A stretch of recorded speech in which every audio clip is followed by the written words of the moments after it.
Hey everyone, it's Richard Metal Fan here, continuing the Megadeth discography review, and today we're going to be talking about United Abominations, the band's 11th album released in May of 2007 under Roadrunner Records. Now, I should have reviewed this back in May when it was the 15-year anniversary of this album, but hey, better late than never. But let's just dive right back into this. Following up their comeback album The System Has Failed, Megadeth were on a little tour, and like I mentioned before in the System Has Failed review, that was intended also originally was going to be a solo album for Dave Mustaine, but the label that they were on at the time demanded that they release one more album, and so they decided to make it a Megadeth album. And that album is still technically is kind of a Dave Mustaine solo album because it was just Dave Mustaine, but they also had like session members. But with this album, Dave Mustaine actually has a band playing with them. And of course, this lineup on here is Dave Mustaine, obviously, but also James Lomenzo playing bass, who replaced David Ellefson. But he would play on this and Endgame, but then David Ellefson would come back, and then now James is back in Megadeth.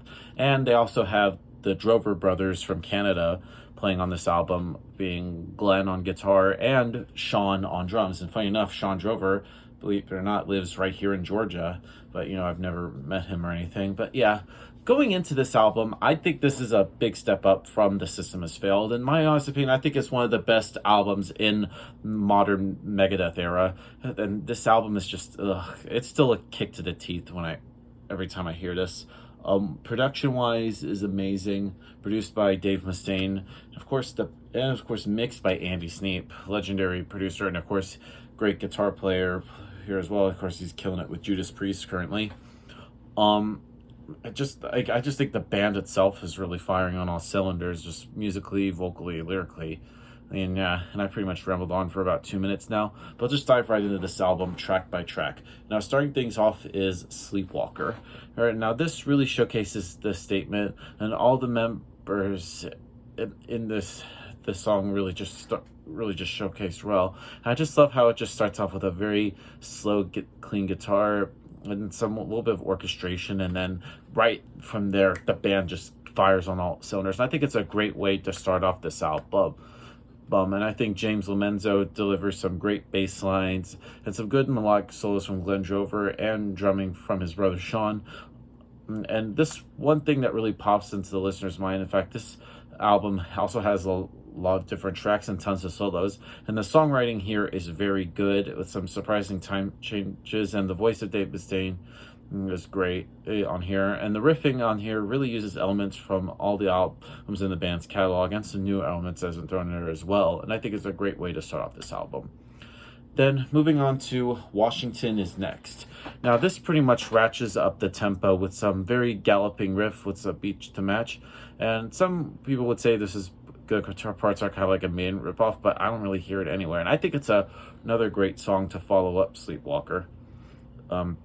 Next up is Never Walk Alone, A Call to Arms, which I believe was one of the singles released from this album. There was like a music video where the band was like playing in like a war field with like freaking planes like shooting at each other or something. But this song is really catchy. It has some good sweeping sections that make you wonder how Dave can pull out so great, excellent moments, and just several moments that sound so soothing. And I especially love the little slow intro with the dueling guitars, and I think it's a really great song.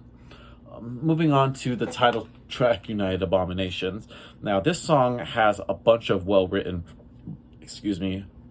riffs and another great chorus, and it talks musically or lyrically, I should say, about politics as pretty much the rest of this album, and contains some fresh spoken parts in the middle, which gives it a little bit more of a realistic sense that make you think about the world at the time in 2007 when this album came out. Next up is Gears of War. Now this song is a very powerful song, and its solo section is probably the finest on the entire album, not by the solo itself, but the riff underneath the solo is especially something that interests me, and it really has that kind of mid-80s feel that gives me goosebumps, and it's a totally killer riff fest as well. Next up is Blessed Are the Dead. Another great song, has really great singing as well, and a really great guitar playing. Like the band really just showcases what they could do on here. Moving on to Play for Blood. Now, this brings sort of like the staccato strumming and weaving riffs into like fret tapped progressions, topped with some really genius guitar solo work. And ultimately, this album just refrains from being shallow and stays really just consistent all the way through, despite some minor little nitpicks. But picture a thrash metal with some toppings to spice it up. The guitar playing is definitely a standout, I should say, overall. Moving on to A Tout Le Monde. That seems like it's from the wrong album, but nope. This is A Tout Le Monde, but also titled Set Me Free. Now, this is, of course, obviously is a remake from their 1994 album Euthanasia, which is a little bit of a different here. And there's also a guest appearance from Christina Scabbia from Lacuna Coil, and with Dave's vocals as well. I feel like Christina's vocals add more of a feminine touch to this track, and it begins with clean guitars and Dave singing the verse, and then it gains distortion and Christina comes in as the background vocalist. And the chorus here is very melodic with the soft touch of the clean guitars and Christina's vocals among Dave's rougher approach of the overdriven guitars, and I think it's really good. And I love the second verse is a bit different with some changes in the vocal divisions as well, and then comes a great solo which later just sounds fucking great. And I honestly actually preferred this version over the version on Euthanasia, that in my honest opinion, to be honest. Next song on the album is called Americastan. Probably butchered that.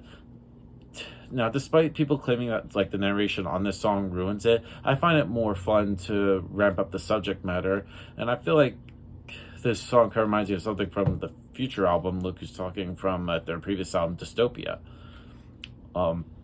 Next song is called You're Dead. Now, this makes a strong case for the album before it closes. While I feel like Sleepwalker is probably the best thing they have to offer for the album, and I see as like the most intriguing lyrics on the album as well. And then we close things out with Burned Ice. Now, this song starts off with a kind of weird with a little bit of coughing, which kind of reminds me a little bit of like Sweet Leaf by Black Sabbath.